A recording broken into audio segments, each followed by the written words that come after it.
తాకాలోకంకి స్వాగతం. ఈ కంటెంట్ మీకు నచ్చినట్టయితే లైక్ చేయండి, మీ బంధుమిత్రులకి షేర్ చేయండి. ఇప్పటి వరకు సబ్స్క్రైబ్ చేసుకోకపోతే సబ్స్క్రైబ్ బటన్ని నొక్కండి, అదేవిధంగా బెల్ ఐకాన్ని కూడా తప్పనిసరిగా నొక్కండి. జై హింద్ మిత్రులారా. ఒక దేశాన్ని యుద్ధం చేయకుండా ఎలా వశపరుచుకోవాలి? ఆ దేశం యొక్క బ్రెయిన్ని వశపరుచుకుంటే ఆ దేశం వశమవుతుంది. ఆ దేశం యొక్క బ్రెయిన్ని వశపరుచుకోవాలంటే ఆ దేశంలో ఉన్నటువంటి మేధావి వర్గాన్ని దగ్గర తీసుకోవాలి. ఆ దేశం యొక్క వ్యవస్థల్ని ప్రభావితం చేసే వ్యక్తుల్ని గుప్పిట్లో పెట్టుకోవాలి. రాజకీయ నాయకుల్ని తమ ఏజెంట్లుగా మార్చుకోవడం, వాళ్ళ ఎన్నికల్లో సహాయం చేయటము, తద్వారా ఆ నాయకుడు విధేయుడై ఉంటాడు. లేకపోతే సాహిత్యవేత్తలు, కళాకారులు, నటులు, కవులు వీళ్ళని ప్రభావితం చేయొచ్చు. అది దాంతోపాటు విద్యారంగంలో ఉన్నటువంటి అసోసియేట్ ప్రొఫెసర్లు, అసిస్టెంట్ ప్రొఫెసర్ల స్థాయిలో ఉన్న వాళ్ళని ప్రభావితం చేసి వాళ్ళకి తమ విధానాలని జొప్పించి వాళ్ళ బ్రెయిన్లను కనుక ప్రభావితం చేయగలిగితే వాళ్ళు ప్రొఫెసర్లు అయ్యే నాటికి సిలబస్ ఫార్ములేషన్ దగ్గర నుంచి ఇంటర్ యూనివర్సిటీ కొలాబరేషన్స్ దగ్గర నుంచి ప్రాజెక్టుల ఎంపిక దగ్గర నుంచి రీసెర్చ్ టాపిక్స్ దగ్గర నుంచి అన్నీ ప్రభావితం చేయొచ్చు. ఎన్జిఓలను ప్రభావితం చేయొచ్చు. స్వచ్ఛంద సంస్థలకు డబ్బు ద్వారా దేని మీద రీసెర్చ్ చేయాలి, ఏ అంశం మీద ఉద్యమం చేయాలో చెప్పొచ్చును. చాలా ఉద్రేకపూరితమైనటువంటి ప్రభావవంతమైనటువంటి విద్యార్థి నాయకుల్ని గ్రూమ్ చేయవచ్చును. అయితే ఈ మొత్తం ప్రక్రియలో అమెరికా చేసేటటువంటి పని ఏంటంటే చాలా యంగ్గానే ఇటువంటి వాళ్ళని గుర్తిస్తుంది. ఒక విద్యార్థి నాయకుడిని గుర్తించి అతన్ని జెన్జీకి నాయకుడిగా చేసి బంగ్లాదేశ్లో తిరుగుబాటు తీసుకుని రాగలిగింది. అదేవిధంగా నేపాల్లో తిరుగుబాటు తీసుకుని రాగలిగింది. ఈ రకమైనటువంటి పోరాటాలు చేయడానికి కుర్రవాళ్ళని ప్రభావితం చేయొచ్చు. తర్వాత వాడు రాజకీయ నాయకుడు కావచ్చును, లేకపోతే గొప్ప సాహితీవేత్త కావచ్చును, లేకపోతే గొప్ప ప్రసంగకర్త కావచ్చును, సోషల్ ఇన్ఫ్లుయెన్సర్ కావచ్చును. అదేవిధంగా అసిస్టెంట్ ప్రొఫెసర్, అసోసియేట్ ప్రొఫెసర్ స్థాయి ప్రొఫెసర్లని పట్టుకున్నట్లయితే వాడు ప్రొఫెసర్ అయి సిలబస్ని నిర్ధారించే స్థాయికి వచ్చేటప్పటికి పూర్తిగా ఆలోచనలు అమెరికన్ వై ఉంటాయి. కేవలము అతను ఫిజికల్గా మాత్రమే భారతదేశంలో ఉంటాడు. అయితే ఈ మొత్తము ప్రక్రియలో ఐఏఎస్ అధికారులను ఈ భారతదేశంలో పాలకులు మారినా, ప్రొఫెసర్లు మారినా, నటులు ఫేడ్ అయినా, లేకపోతే కళాకారులు వచ్చి వెళ్ళిపోయినా ప్రభావితం కాకుండా ఉండేటటువంటి వర్గము ఐఏఎస్. ఒక రాజకీయ నాయకుడు వస్తాడు, 15-20 సంవత్సరాల్లో వెళ్ళిపోతాడు. కానీ ఒక ఐఏఎస్ అధికారి 35-40 సంవత్సరాలు ఈ దేశాన్ని శాసిస్తాడు.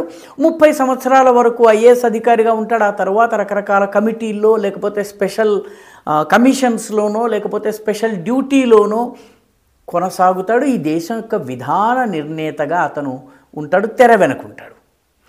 ఇలాంటి ఒక్క ఐఏఎస్ని ప్రభావితం చేస్తే దేశంలోని అనేక విభాగాల్ని ప్రభావితం చేయవచ్చు. ఎందుకంటే కనెక్షన్స్ ఆ రకంగా ఉంటాయి. ఒక ఐఏఎస్ అధికారి తన జీవిత కాలంలో 6-7 విభాగాల్లో పనిచేస్తాడు, 7-8 ప్రదేశాల్లో పనిచేస్తాడు. కాబట్టి అతని కొలీగ్స్, అతని మిత్ర బృందము, రాజకీయ రంగంలో మిగతా రంగాల్లో ఉన్నటువంటి పరిచయాలు ఇవన్నీ కూడాను డిసిషన్ మేకింగ్ని ప్రభావితం చేస్తాయి.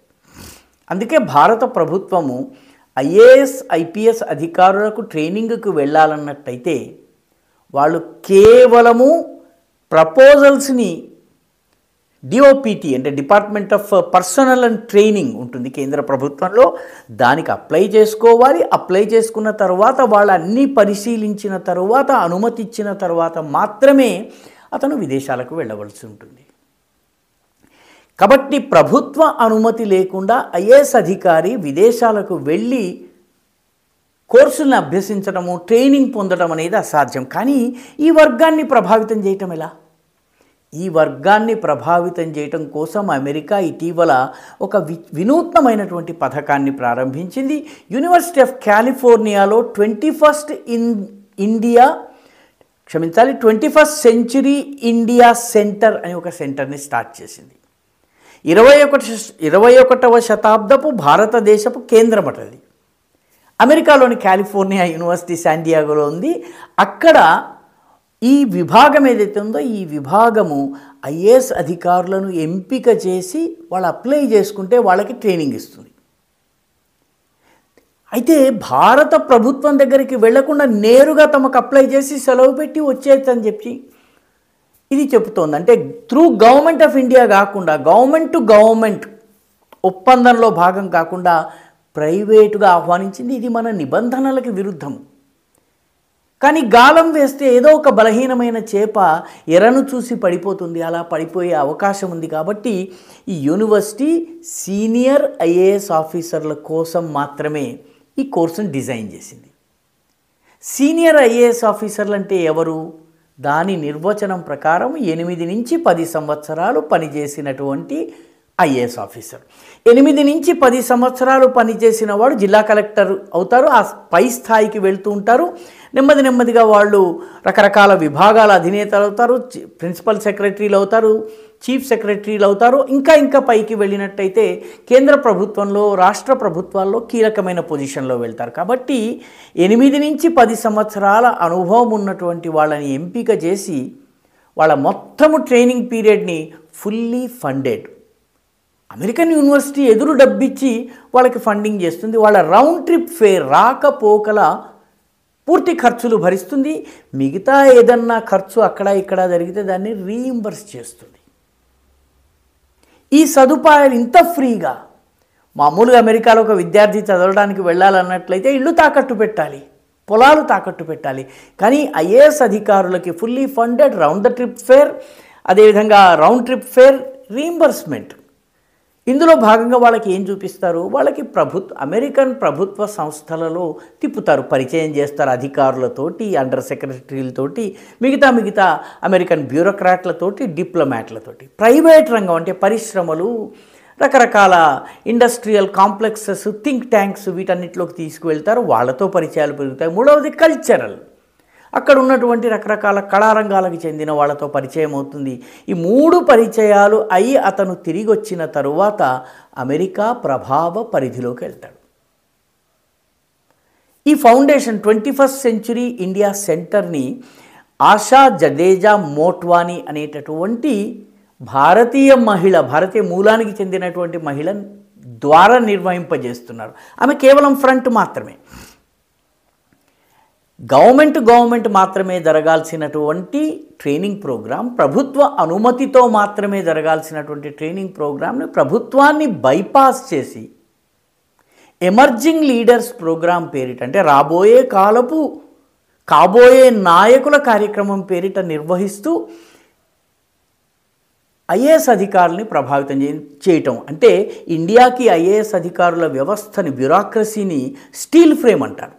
మిగతావన్నీ వస్తూ పోతూ ఉన్నా కూడాను ఈ స్టీల్ ఫ్రేమ్ ఉంటుందన్నమాట. ఈ స్టీల్ ఫ్రేమ్ని ఎలా ప్రభావితం చేయాలి అన్నటువంటి ఉద్దేశంతో ఇప్పుడు చేసే ఇన్వెస్ట్మెంట్ 10-15 సంవత్సరాల తరువాత మనకు ఉపయోగపడుతుందన్న లక్ష్యంతో దీన్ని పెట్టారు. కొందరు ఐఏఎస్ అధికారులు అమాయకంగానే అని అనుకోవాలి. ఎందుకంటే వాళ్ళకి నియమాలు తెలియవని మనం అనుకోకూడదు. ఎందుకంటే అందరికీ నియమాలు చెప్పే వాళ్ళకి నియమాలు తెలియవా? అమాయకంగా అని మనం అమాయకంగా అనుకుందాం. వాస్తవానికి అతి తెలివిగా కూడా అయి ఉండొచ్చును. అప్లై కూడా చేసుకున్నారు, వాళ్ళకి అనుమతి కూడా వచ్చేసింది అమెరికా నుంచి. తరువాత ఇది భారత ప్రభుత్వం దృష్టికి వచ్చింది. ఎందుకంటే ఈ ట్రైనింగ్ ప్రోగ్రాం 2026 మే నెలలో జరుగుతుంది. మే నెలలో జరిగేటటువంటి ఈ ప్రోగ్రాం గురించి భారత ప్రభుత్వానికి తెలిసిన తరువాత ఈ కాలిఫోర్నియా యూనివర్సిటీలో ఉన్నటువంటి 21st సెంచురీ ఇండియా సెంటర్ ఏదైతే ఉందో దానికి అభ్యంతరాన్ని వ్యక్తం చేసింది. మీరు డైరెక్ట్గా ఐఏఎస్ అధికారుల్ని అడ్మిట్ చేయడానికి వీల్లేదు, ఇది గవర్నమెంటే జరగాలి తప్ప మీరు డైరెక్ట్గా పిలవడానికి వీల్లేదు అని చెప్పింది.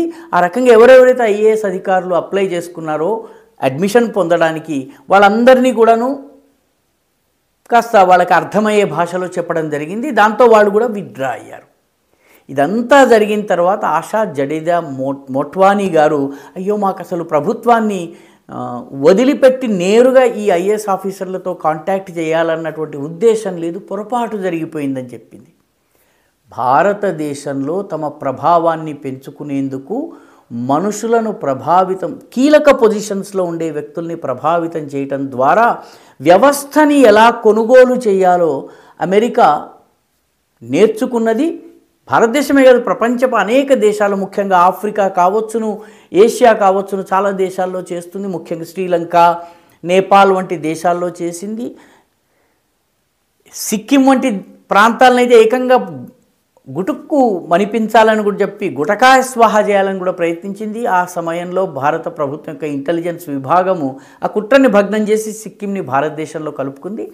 మొత్తం మీద ప్రభుత్వం అలర్ట్గా ఉండడం వల్ల ఈ ప్రోగ్రాం భగ్నమైంది. ఇలాంటి ఎన్ని ప్రోగ్రాములు జరుగుతున్నాయి, స్వచ్ఛంద సంస్థలు కానీ, లేకపోతే ఎన్జిఓ నిధులు కానీ, లేకపోతే research funded foreign funded research programs కానీ, మెడికల్ ట్రయల్స్ కానీ, ఇటువంటి రంగంలో ఎన్ని జరుగుతున్నాయో అంతులేదు. ఇది బయటపడింది, ప్రభుత్వం దీన్ని అడ్డుకోగలిగింది, కానీ ఇలాంటివి ఎన్ని జరుగుతున్నాయో మనకి తెలియదు.